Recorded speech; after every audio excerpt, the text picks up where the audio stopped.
quick disclaimer out there. This presentation is going to be for educational purposes only. And so everything that I do say here, it's for educational purposes. And so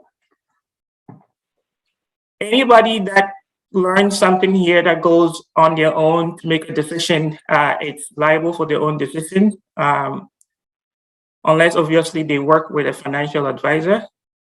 So I just wanted to put it out there. So these are going to be based on scenarios, tailored, not specifically to anybody, but in general. So everything you learn here is for educational purposes here. And so if there's anything that you want, as far as your own personal finances are concerned, I strongly recommend working with a professional advisor to give you the kind of advice that's tailored to your needs. So I hope this is well understood. I will go on to my presentation.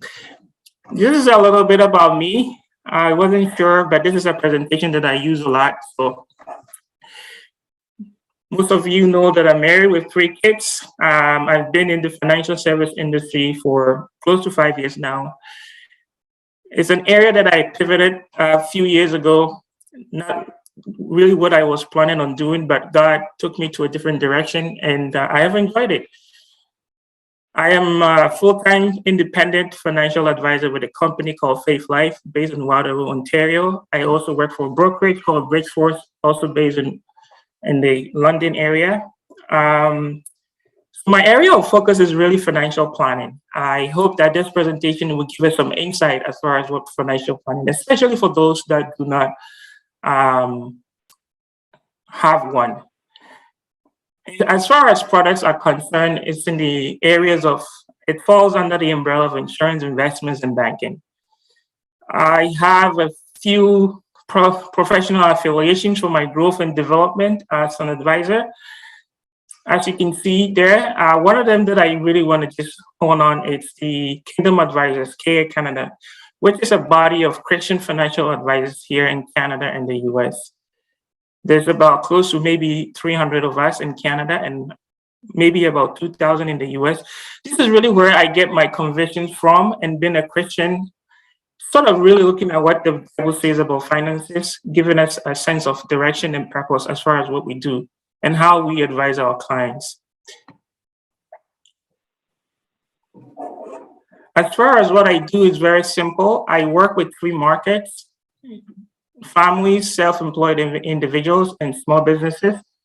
And really the focus is helping families, these groups, to sort of plan for their financial futures. One of them we're going to be talking about. Really, again, this is an area that I want to spend a few seconds talking about what makes me different from the 50,000 plus advisors or agents in Ontario. Really, it's about 7. I believe that I have the gift of teaching, and I've been called by God to serve. And one of the things I do in serving is what I do for work. As far as paid work is concerned, there are other things obviously that I do, but when it comes to serving in the area of financing, it's mostly about teaching finances based on biblical principles, providing solutions, and also supporting my clients. Sorry, was there a question? All right, so we're going to go on. As far as products are concerned, again, talking about a little bit about me. Insurance, investments, banking, investment loans.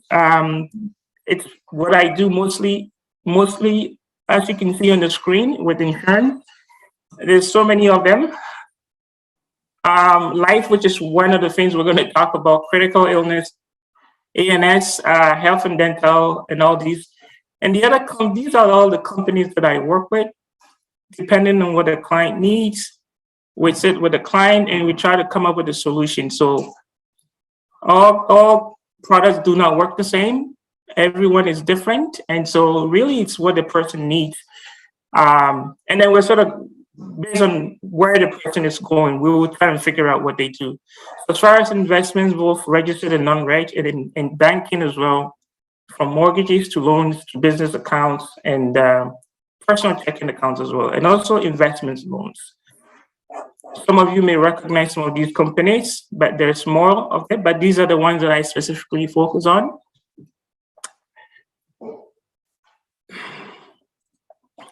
I wanted to spend a little bit of time talking about these few things, which I find is very critical. And this is an area where I have come under conviction as far as my mindset about money in general. I put up a few verses here, which is sort of something that forms the backbone of what we do, especially for people that are coming from a Christian background. The first principle, obviously, is the fact that God owns everything. And so all things come from God. We are stewards of what God has entrusted us. I like this place in Genesis where 39 from 4 to 6. And this is a story of Joseph in Potiphar's house, where when Joseph got to Potiphar's house, it says, yet his master saw the Lord was with him, and he made him overseer of his house and put him in charge of all that he had. Really, when you think about it, it's pretty much God's fingerprint is all over what's happening here. And this is God saying that this is me, this is who I am, I own this, and I put you in charge. Potiphar was only an instrument that God used. And this is a story that reminds us that God really puts us in charge of what he has given us. The other thing I find is very important is the fact that God will hold us accountable for the resources he has entrusted us. This is the story from Matthew. There's a cross-reference from Luke. Really, the idea as Christians, we need to be aware that God is going to hold us accountable. And so the way we spend money, typically, our convictions come from the Bible. The idea that God owns it all, he has given it to us, and then he's going to hold us accountable. And so even though we're talking about insurance, I know someone is probably on the phone, on the line asking, what does it have to do with accountability? Well, finances is all about money. And so when you're spending money, you have to think about how you're spending the money, because the money you have, it's God's money, and he's going to hold you accountable. So some of the choices we make with money is key. And as we talk about life insurance, which is an area where most in our community, we find that it's really lacking. I find that having these personal convictions will really change our mindset about how we even look at money in general and how we want to use it. And like I said, this is something that I have experienced myself. So I know how, from experience, how it looks like. And also with my conversations with some of the people that I've met over the years, as far as what they want to do with their money, I find that when people are not at this place, it just doesn't make, it makes it very difficult to have conversations, especially when it comes to insurance.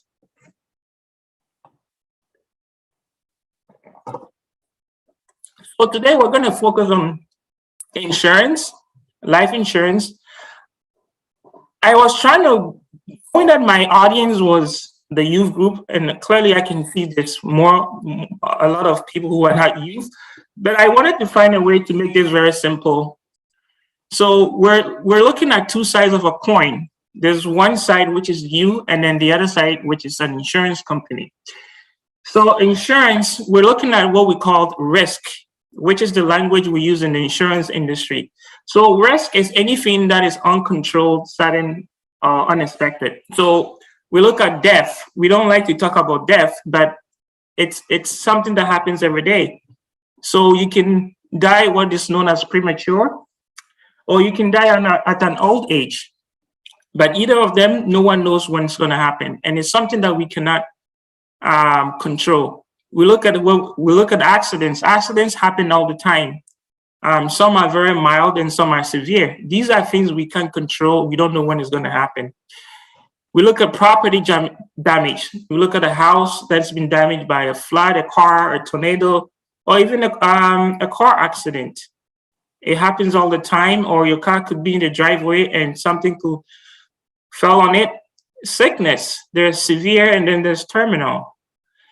And then income, we can lose income from all of these scenarios that I'm talking about. And at the same time, we don't know when it's going to happen, how we're going to control it. So these are risks. So these are things that will happen at some point in our life. And it's something that we can control. So an insurance company on the other side, it's sitting there, they have a coverage, they're ready to provide the coverage. And as you can see, I list some of these different type of insurance that are out there. Some of it, many of us are well aware of it. There's life, there's disability, there's critical illness, there's auto insurance, which is car insurance. There's long-term care insurance, there's travel insurance, there's business insurance. So that's what an insurance company has. So your risk, as you can see, is all in red, and an insurance company has a coverage. So what's going to happen is insurance is basically transferring your risk to an insurance company.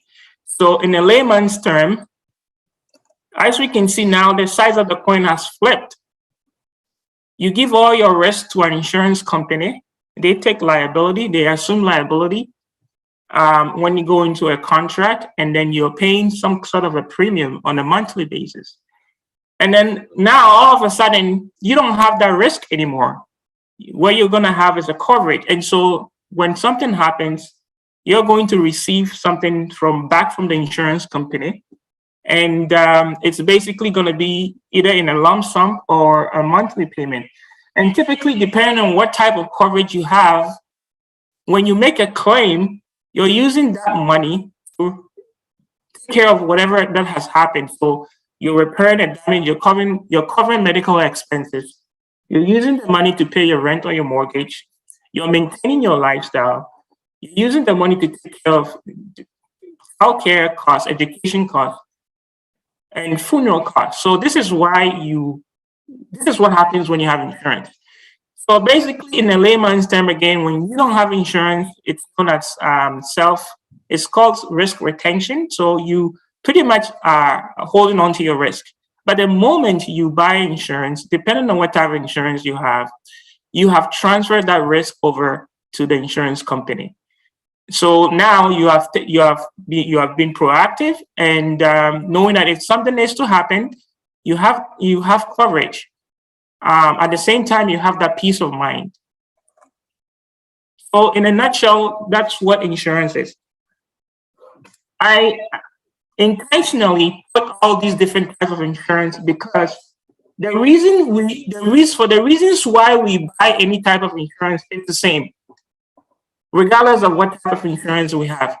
And so we know that based on facts, people have different reasons why they buy insurance. For instance, when we have life and auto or travel or loan or mortgage, if you are having one of these insurance and you're not having the other, then that means you're probably not understanding what insurance really is, because they are the same reasons why you buy an auto insurance or your car insurance.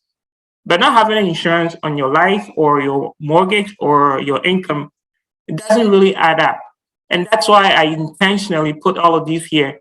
So when you clearly understand what insurance is, you realize that they're all equally important.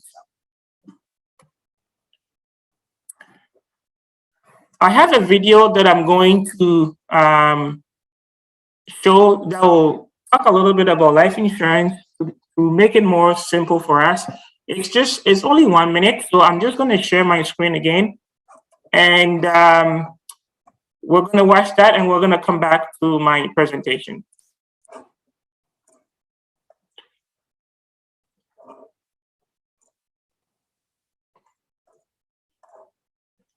So just give me a minute while I set it up. Where is it?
All right, so we're jumping back on the presentation.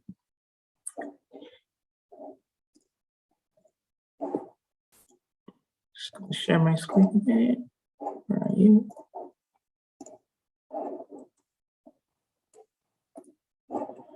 So we're going to look at some quick facts about life insurance, and then we're going to go on. There are basically two main groups. There's what is known as the temporary and the permanent. So there's three main parties on an insurance contract. There's a life insurer, there's an insurer, and there's a beneficiary. So the person whose life is insured is a life insured, and the insurance company is an insurer. And then there's a beneficiary. Typically, when children have life insurance and they're under 18, they will need a trustee. Most life insurance, most life insurance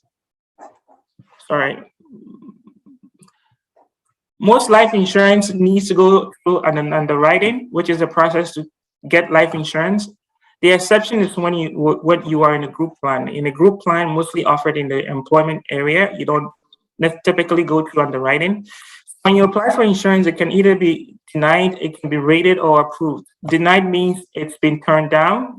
Rated means because of a health issue or maybe your lifestyle, you're going to pay more, or it's going to be approved at what is known as a standard rating. So life insurance, the money you pay on a monthly basis is called premiums. It's based on your age, your health status, and the type of coverage. So the type of insurance really depends on your needs.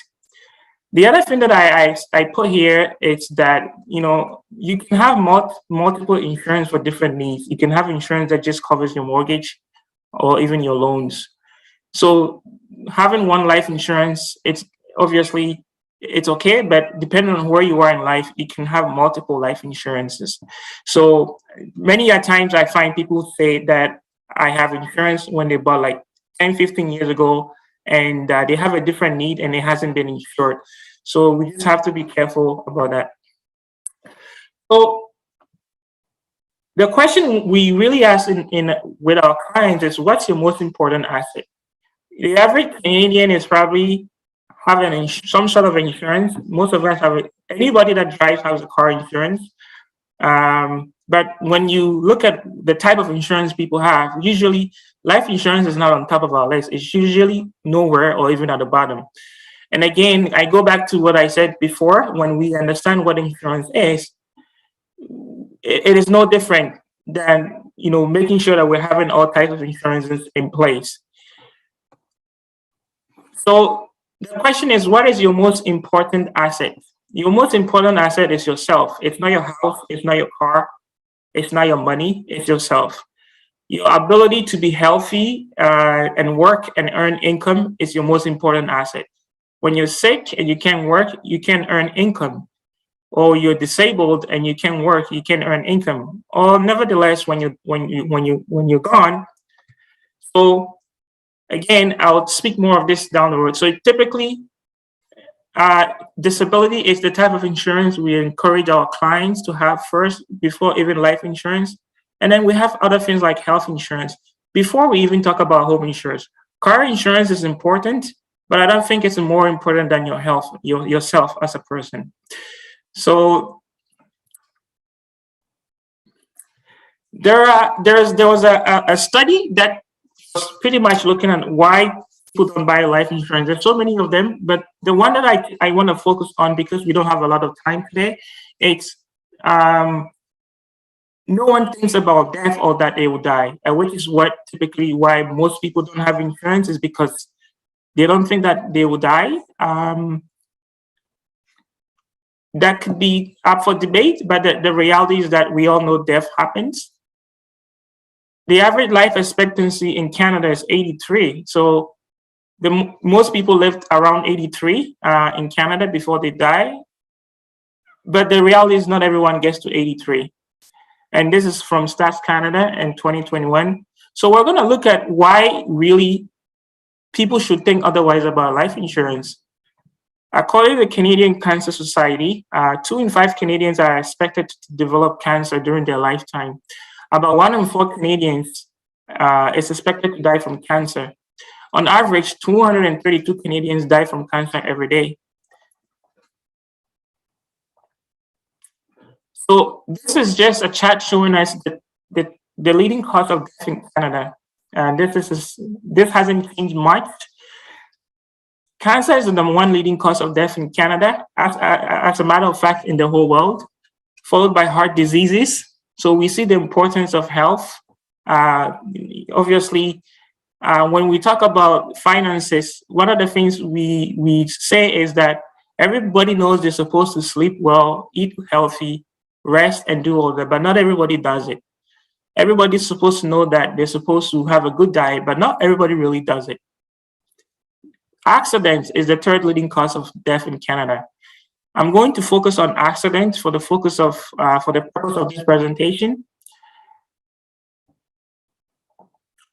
There was an event that happened last summer in Barrie, which is just most of us know where Barrie is. This happened on July 15th. I have someone who is very close to me who lives in that community, and this was heart-wrenching because I kept calling, and I was like, "Where are you?" There's been all over the news. I was watching the news. There was a tornado that touched down in a community in Barrie. The interesting thing that the last time this happened was back in 1984. Almost, I don't know, 25, 30 years. As we can see, this picture is very staggering. You know, we have a brand new community where people's houses have been ripped apart by the tornado. And as you can see, some houses seem like they haven't been touched. Now, the question is that I don't think if any of these people knew there was going to be a tornado, they would have bought a house in this neighborhood. Never alone even move into the house. But it just happened.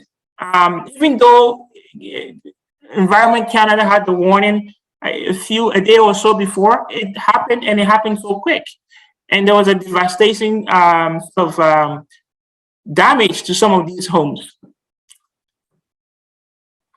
This house in particular, I wanted to bring in focus. This was one house that was really damaged. And this is when, as human beings, people generally, when something happens is when we realize the true meaning or importance or benefit of insurance. In this house, I hope nobody was in this house because I don't know how anybody will survive. And if they had survived, they will have a severe damage, maybe disability, maybe permanently disabled. But the reality is that if insurance now all of a sudden is important, right? Because something has happened that we couldn't control or stop from happening. So now you need insurance to come in and assess the damage and hopefully make a claim and get the money to fix the home or buy a new home. There was another incident that I wanted to bring up. Again, here's a photo of someone's car. We've seen some of the damage, and all of a sudden, you can have your car, your house, even your life. So all of a sudden, you have about 3, 4, 5 different types of insurance that has suddenly become important. There was an incident on Boxing Day. I wanted to bring this in focus. This happened in downtown Toronto. This was very sad because there was 2 cars that collided in this area downtown. I think somewhere around the Richmond Young area. Now, when this car collided, what happened was it rolled over and it went on the sidewalk and it hit 8 people. And one of them that died was an 18-year-old. And as I was reading, I was following this story. It obviously heart goes out to the family of this person, of this young man, 18-year-old, probably beginning his life. And he died on January 1, on New Year's Day, 2022. This 18-year-old died. And this is someone that casually went out with his friends. Maybe they went shopping, they went for a drink, just minding his own business, and he died. Now, the reality is that one of the things we see in our community is when it happens like that, we see what we call the GoFund. We see GoFunds go up and a lot of money is raised. But an 18-year-old, the reality is that he should have had insurance bought by his parents. And again, I don't think anybody knew this was going to happen. These events happen all the time.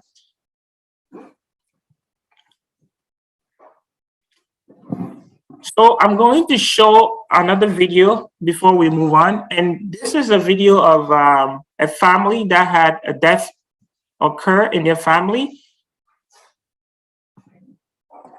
So just bear with me. I'm going to share my screen again.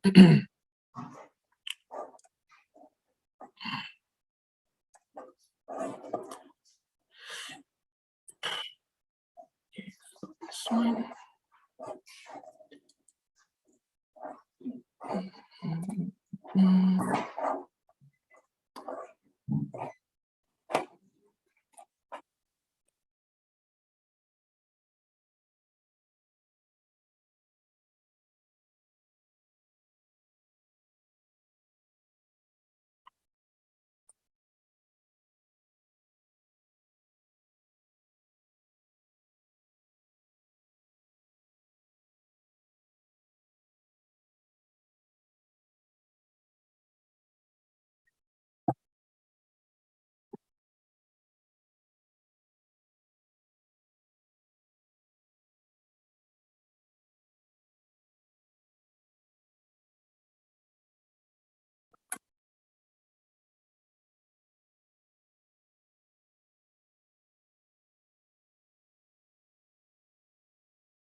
I think the audio is not coming, so if you can check back on it.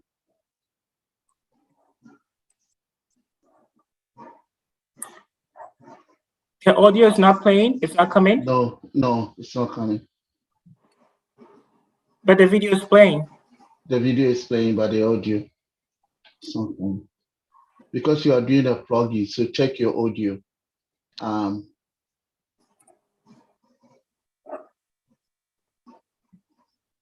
Maybe when you are sharing it, you have to activate the audio when you are sharing your screen.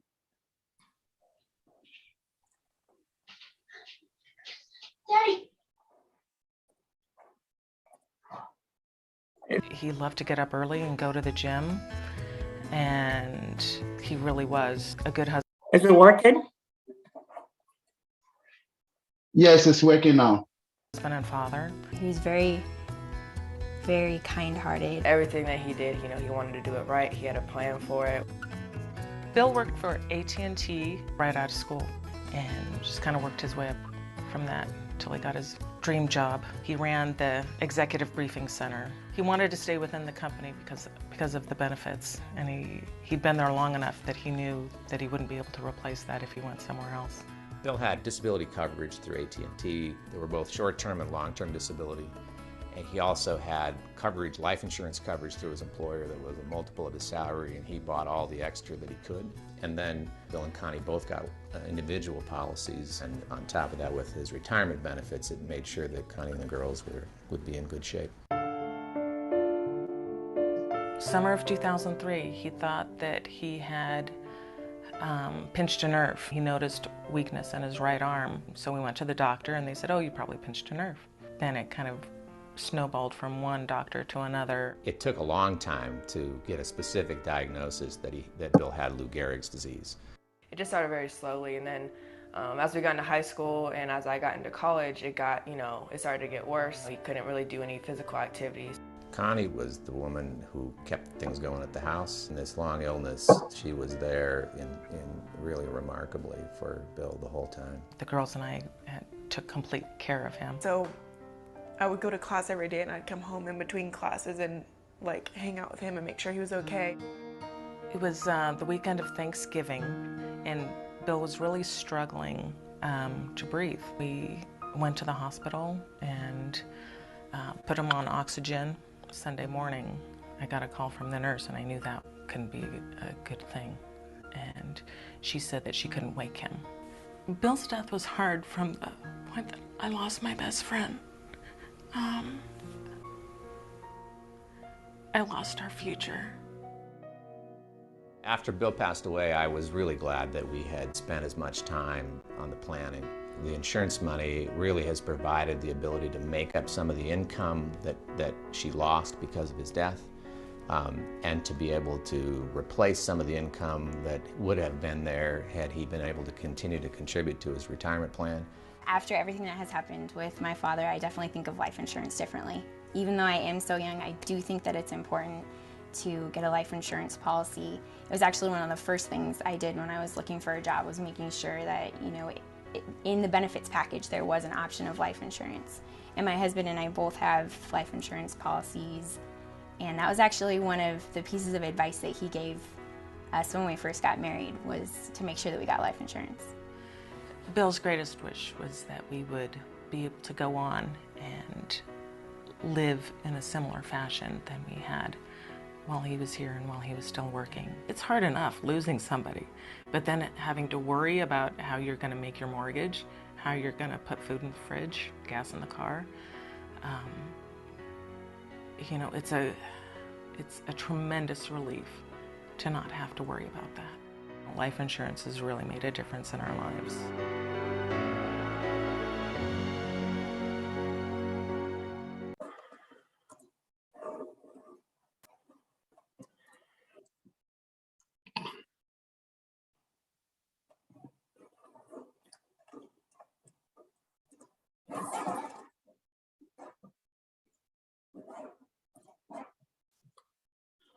Okay, so we're going to move on. I have a few slides left. Going back to this, 3 quick observations. The family recognizing value of insurance from day one. So we saw from the video, and again, this is a real life story. There's so many of these stories, and I just wanted to show, especially with the children at the end, recognizing the importance of insurance. They got it at a younger age. And I wanted to show this video, knowing that my audience was the youth group, to show them the importance of life insurance. The other thing that I wanted to touch on was the fact that you can't buy it when you're sick or when you're diagnosed with some kind of a terminal illness. It just doesn't work that way. So it's very important for us to have it at a younger age. So my understanding was this was a youth group, so I came up with a case study that we're going to look at for the next 5 minutes, and I think that should be it. We're looking at Rachel, who is 24 years old. She finished university a year ago, and good for her, she's landed her first job, and she's going to work, and she's going to make a little bit over $45,000 a year. Rachel now, obviously, she just came out of school. She has $18,000 of student loan. She has $6,000 of balance on her credit card. And she has about $1,000 saved. So I sit with Rachel and I asked Rachel what her goals are, which is really the first thing that I will ask when I work with my clients. She has a plan to save money to buy a condo. She also wants to get married before she's 30, which is understandable considering that where she is. Now, the problem is Rachel is not even thinking of any type of insurance, which is something that we find with almost everyone. And again, we don't think of it because of so many reasons, but the idea that it will not happen to me, it's just the way most of us look at insurance.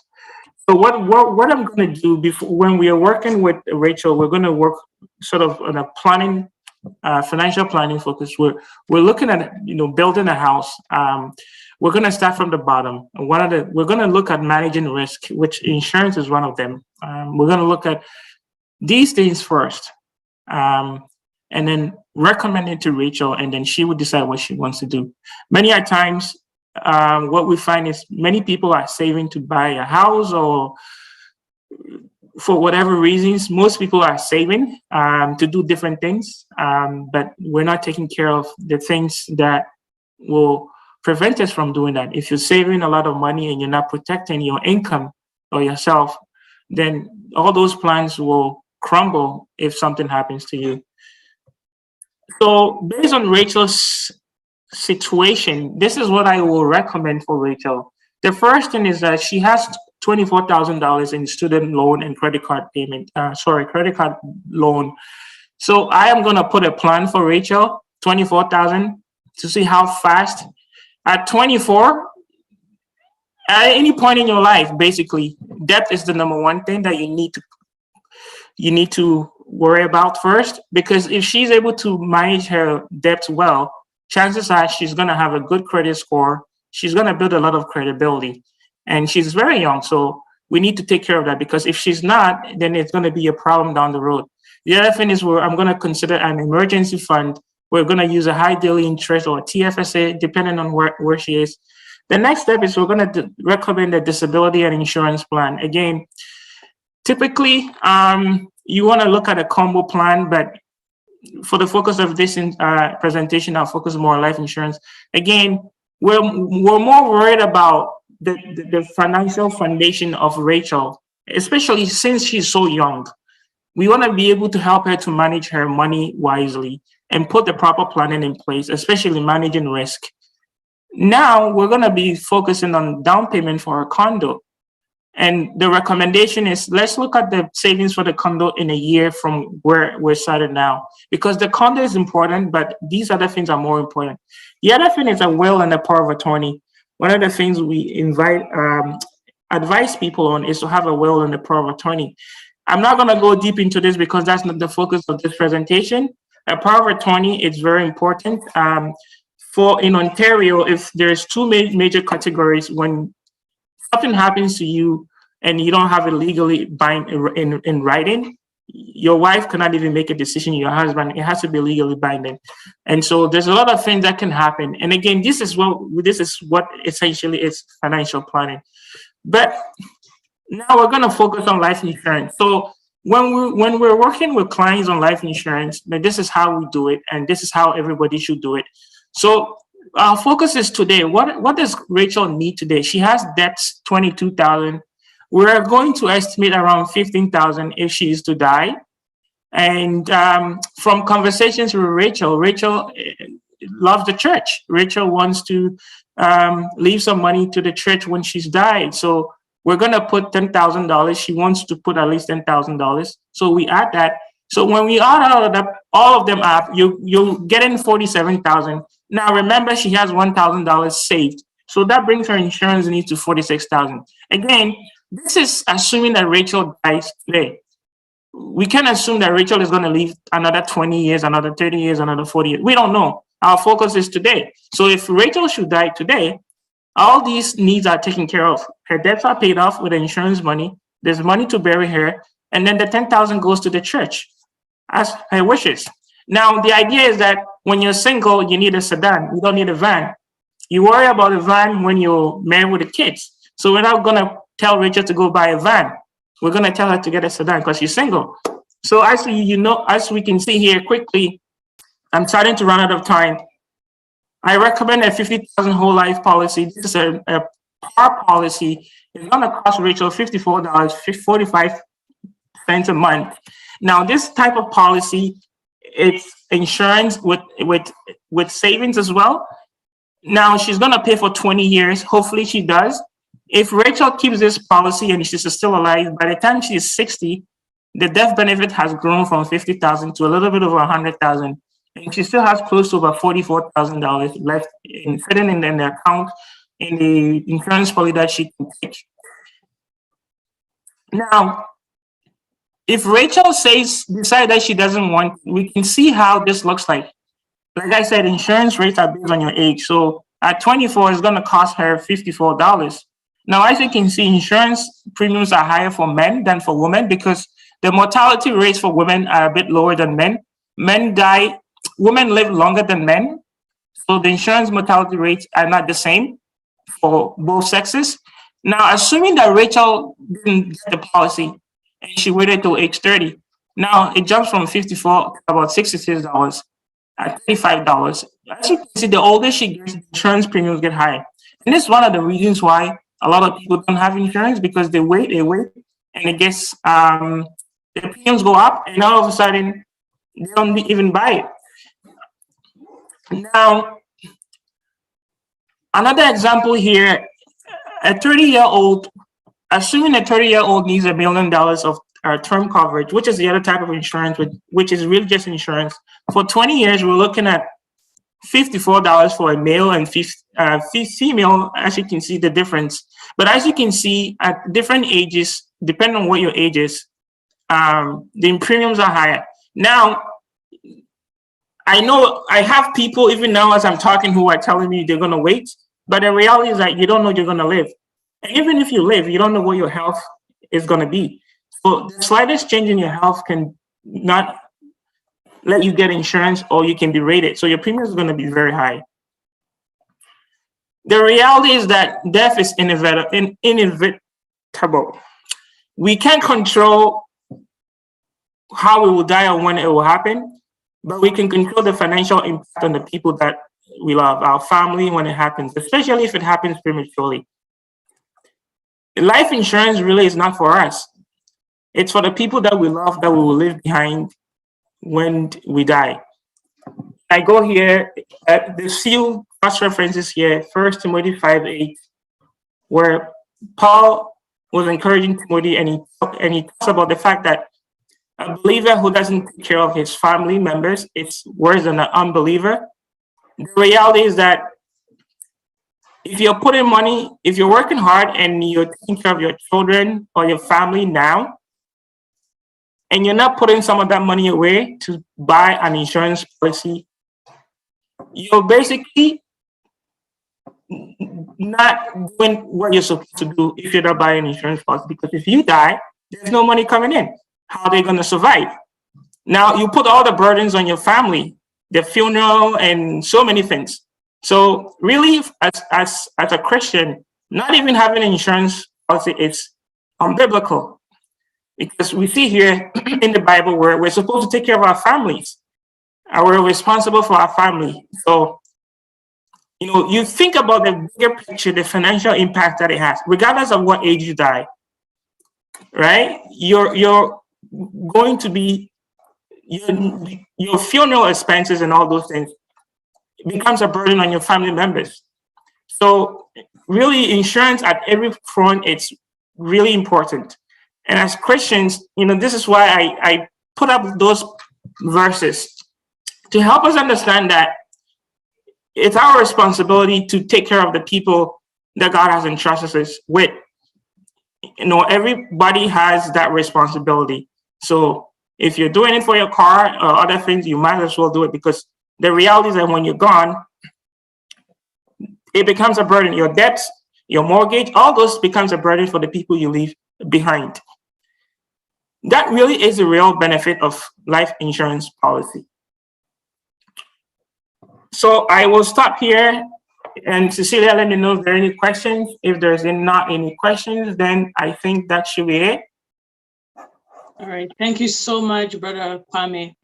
Does anybody have any questions for our brother?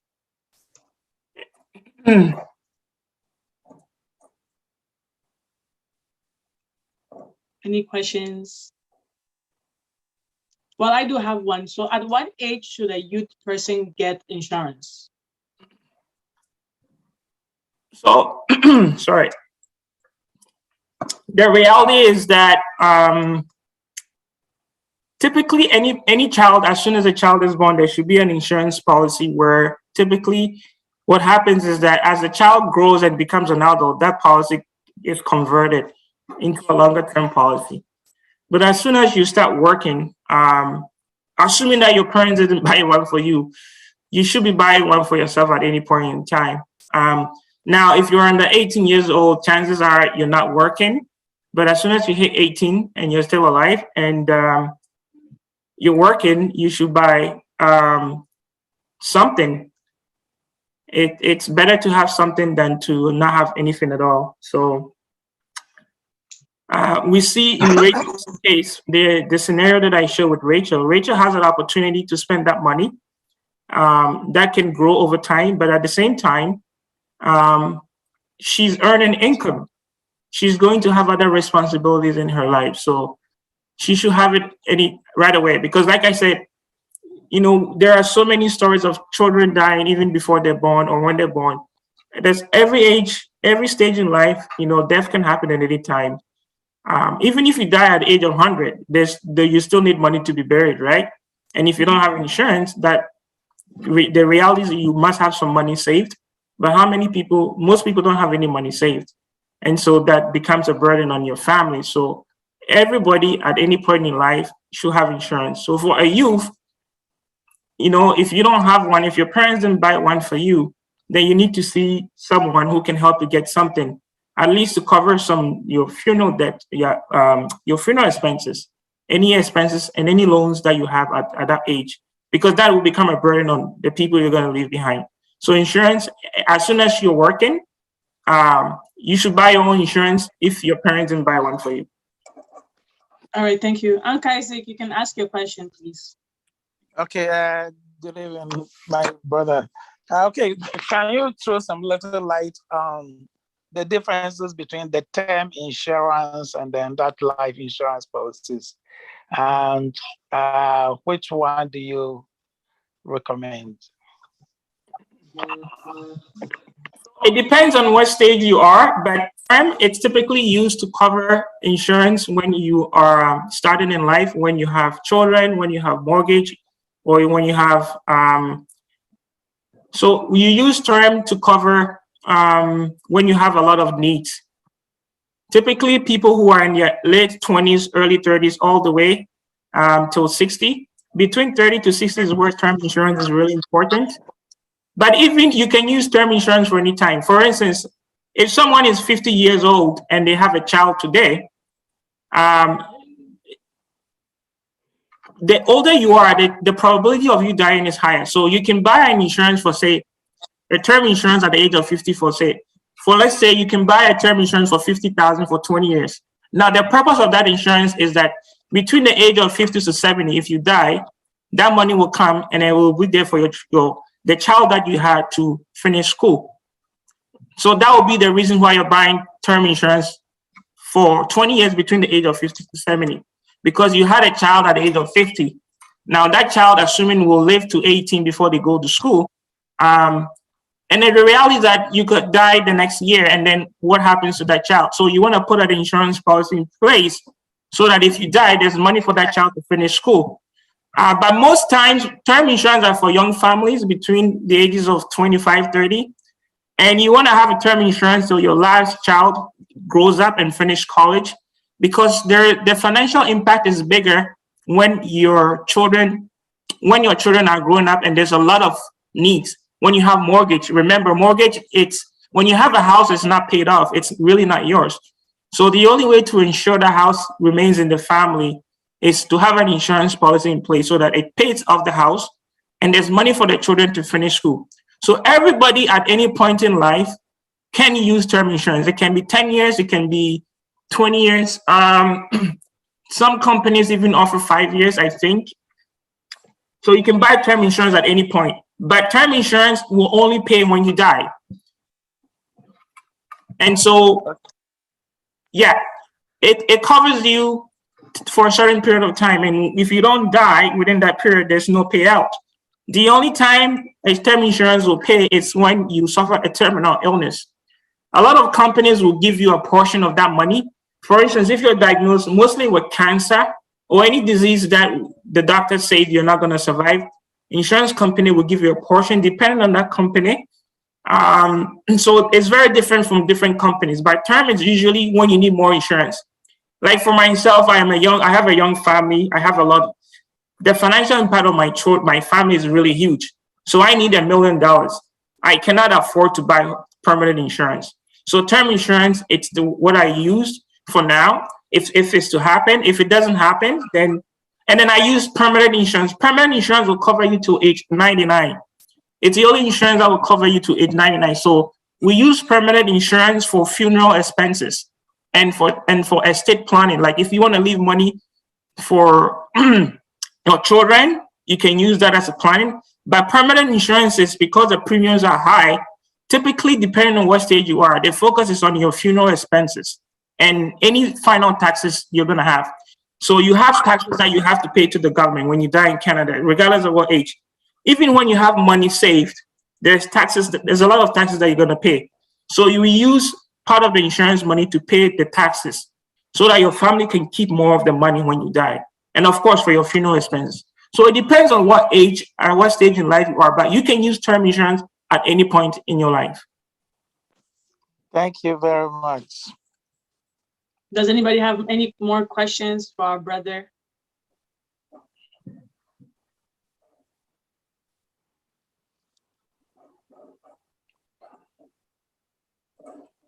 Any more questions? All right, so I have my concluding slides. I'm just going to go over my concluding slides if there are no questions, and then we can.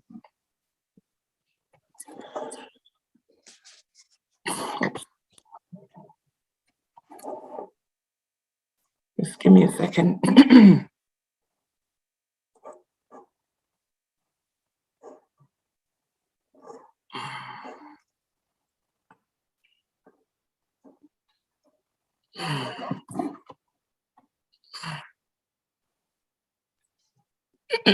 So, knowing that my audience was mostly the young people, I wanted to throw this out, the do's and don'ts. And this is just a piece of advice based on what happens in the industry. Again, we've talked about the importance of insurance. Don't procrastinate applying for insurance because the premiums will change based on your health. Sometimes a minor change you will not be able to get insurance if there's a minor change in your health. Some companies will offer what we call guaranteed, but you don't get a lot, maybe about 50 to 100,000. That's all you can get. But imagine that you have a growing family and you have more needs and you can only get 100,000. So insurance is when you are in good health or wherever you are in life, if you don't have one. It is better to have some coverage now than anytime. And again, you can replace your insurance policy anytime and buy a new one or buy more when you think you need more. I recommend buying insurance with it. Don't ever buy insurance without the assistance of a professional or online. Especially today, there's so many places you can buy insurance online. Don't do that. I know that because I'm speaking from experience. I have made some bad choices over the years, and I have learned my lesson. The other thing is you need to know the insurance company, the history. Some companies take a long time to settle claims when there's death. You need to know that. Again, don't lie when you're applying for insurance or provide false information. Obviously, they will find out when there's a claim and they will not settle the claim. Many times people settle for the cheapest prices when they shop around, which is fine to shop around, but sometimes $5 more can be better. And again, there are other things that you can look at when, and this is where really it comes down to working with a professional than buying online. Or there's a lot of people who are just insurance agents just to make extra money. I don't recommend buying insurance from them, but you want to buy from someone who really will have the time to, know what your needs are. Insurance plans can be converted. Like, for instance, you can have a term policy and you can convert it into a permanent policy. So you can have a term 10 for, let's say, $500,000, and you can convert some of it into a permanent policy. Whenever something changes, we need to review our insurance plan. Some people buy insurance and they don't touch it again, or they don't even know what is included in their policy. Whenever there's marriage, new baby, mortgage, whether you're refinancing, you're buying a second property, before renewal, new loans, again, like I said, when you die, the financial impact is what we're looking at. You're leaving your debt to your family to really take care of it. And if you have any assets, that's going to be taken away. So you're really not doing much. And, we want to think about the, my last slide here. Again, as I looked at the Rachel's case, Rachel was not thinking about insurance. I hope, hopefully she will take the advice that we give her, but planning becomes essential. This is a place in Luke where Jesus talks about the fact that for which of you desiring to build a tower does not first sit down and count the cost, whether he has enough to complete it. Many a times we're worried about the end, the result. We're not worrying about what's going to stop us from getting there when something happens to us. Protecting our families, ourselves and family, that is having an insurance coverage, is not a choice. I think it's an act of faith. When you buy insurance, it's an outward expression of your faith. It's an obedience to God. And again, I go back to 1 Timothy 5:8. If anyone does not provide for his relatives, and especially for members of his household, he has denied the faith and is worse than an unbeliever. So you're working hard and you're paying the rent or your mortgage, and you don't have insurance, and something happens to you, and your family is suffering. There's no difference with someone who's not doing it when they're alive. The reality is that it's your responsibility to take care of your family, and even when you don't think you're going to die, buy something that will take care of your funeral. At some point, you're going to die. I know somebody here on this line whose grandmother passed away at 117. But the reality is that you're going to die, and that, whether it's $25,000 policy that you have, just to take care of your funeral costs, do that. And so that's the last piece of advice that I have. And I will stop here. All right, thank you so much for the call. There was just one comment on the chat from Brother Justice. He said, Brother Kwame, you owe me. Please, how do you plan to pay me? So, so I don't know who's that Brother Justice. Sorry, what's the question again? No, he said, Brother Kwame, you owe me. How do you plan to pay me? Sorry, I'm not getting that. It's like an inside joke. Okay. Somebody that knows you. Okay. Yeah. But apart from that, thank you so much, Brother Kwame. We really do appreciate. We also want to thank our brethren from US, our DYO, who's on the line as well, and other members of the Mission Youth Ministry Division Development. We want to say thank you so much. Once again, Brother Kwame, thank you so much for talking to us about insurance. I hope most of us took notes and how to be careful when we're shopping around for insurance. So thank you so much once again. We'll ask our Reverend Sylvester Wusu to give us closing prayer and benediction. No questions. Just ice is DYO's, Brother Kwame. Sister Celia, I think Uncle Sumwa wanted to say something. Okay, Uncle Sumwa, if you can go ahead, please. I really don't have anything to say. I was wondering whether there was a question time or Kwame can let us have his contact.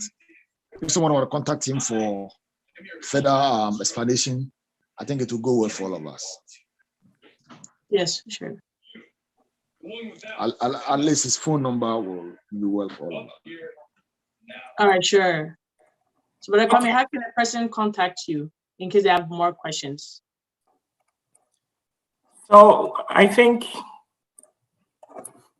let me go back. Yeah. So my email is there. If there are any questions or comments, complimentary insurance review, no life insurance or others, even if there are other types of insurance especially with, I will use this opportunity to say this. I notice there's a lot of people who are not young people, obviously.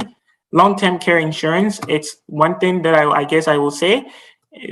Typically for people that are over 50 years old, we've talked about life insurance, but the reality is we are living longer. But the problem is we're living longer with a lot of,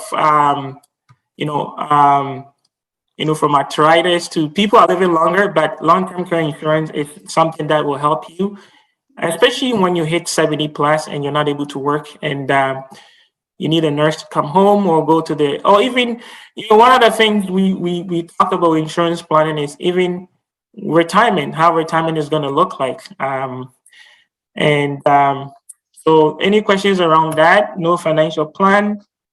I work with a team of other professionals that can help you as well. And so regardless of what you need, one thing that I did not talk about and if I knew we're going to have some old audience, I would have included that in the presentation, is the fact that insurance is used as an estate planning strategy. And estate planning is insurance is the number one way you can ensure that you preserve the wealth that you create, your assets, the money, the houses, when you die, to make sure that houses are paid off. There's a lot of tax liability when you die, especially in Canada, depending on where the money is. And typically insurance is used to make sure that those taxes are paid, regardless of when you die. So you can keep those assets in your family for your children and even for your grandkids. Last thing I want to say, you can purchase insurance for your grandkids as well. Oops, sorry about that. Was it me or was it you, Cecilia? We're just scribbling here. No. It wasn't me. That's you? Okay. No, it wasn't me. It wasn't me. It wasn't you? No, okay. It wasn't me. All right, so I'm not sure what happened. But yeah, even for those of us who have grandkids, one of the things I've seen outside our Ghanaian community, when we work with people, a lot of people use insurance as an estate planning, as a way to pass on wealth to their grandkids, and something that we can use, we can think of as well. So like I said, insurance is really not for us. If you take away the fact that there's money coming to bury you, everything else just is really for the people you're leaving behind. And so any questions, my number is there, email is there as well, and we can talk about that. All right. Does anybody have any last questions before we end the program for tonight?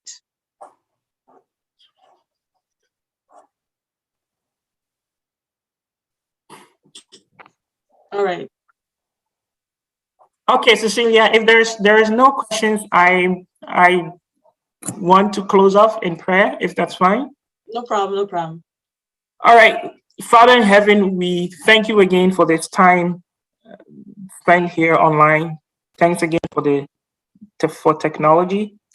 And Father, I just go back to your word and some of the biblical sort of the Bible verses that we briefly looked at. We didn't really have a lot of time, but as I think of the fact that you are the creator of all things, you created all things, you give us all things, all resources come from you, particularly money, but also the fact that you've given us all wisdom in life to really make choices, decisions about us. We know very well that this world is not our last stop. We're just here for a few times, and we're going to be joining you. My prayer is that, as we talk about insurance in the context of death, it's really, sometimes it can be very convicting. It can be taken differently, but I hope that you open our heart. No matter who is on this line, everybody needs life insurance for different purposes. And I pray that we will be able to see that spiritually, we will have those convictions in our lives when we spend time with you, that you will speak to us through your word and help us to understand why we need to plan and just not wait for something to happen. And also think about the accountability portion of it. That one day we're going to stand in front of you. You're going to hold us accountable for every single dime that you've given us on this earth. And I think that's more important. We want to be faithful. We want to stand in front of you, and just like Paul said, as a faithful servant and steward of your resources, we'll be able to give a good account of the resources that you gave us, the time, our talents, the knowledge, and the money. Help us to use these things wisely for the benefit of ourselves, our family, but more so for you. Help us to advance your kingdom so that, Father, your name will be exalted everywhere that we find ourselves, and you will receive the glory. As we depart, I pray that you will be with us, and your grace will be sufficient for us, and it will be in abundance as we begin a new week, a new year. My prayer is that you will be with us, and you will visit us throughout the year. You will protect us. COVID is around. I didn't talk about COVID. COVID there, it's crazy. But Father, you are with us. You have not given us a spirit of fear. You have given us a spirit of power. Power that comes from your Son, Jesus Christ, Father, whom you loved so dearly and you gave himself up for us. Jesus is our hope, not insurance, but you have given us the knowledge to make wise decisions while we are here on this earth.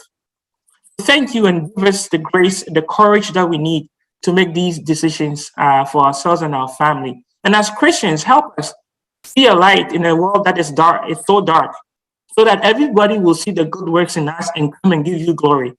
We thank you, Father, for all you have done. In your Son's name we pray. Amen. Amen. Amen. Thank you so much, Brother Kwame. Thanks, everyone. Appreciate it. Good night. I miss you, Kwame.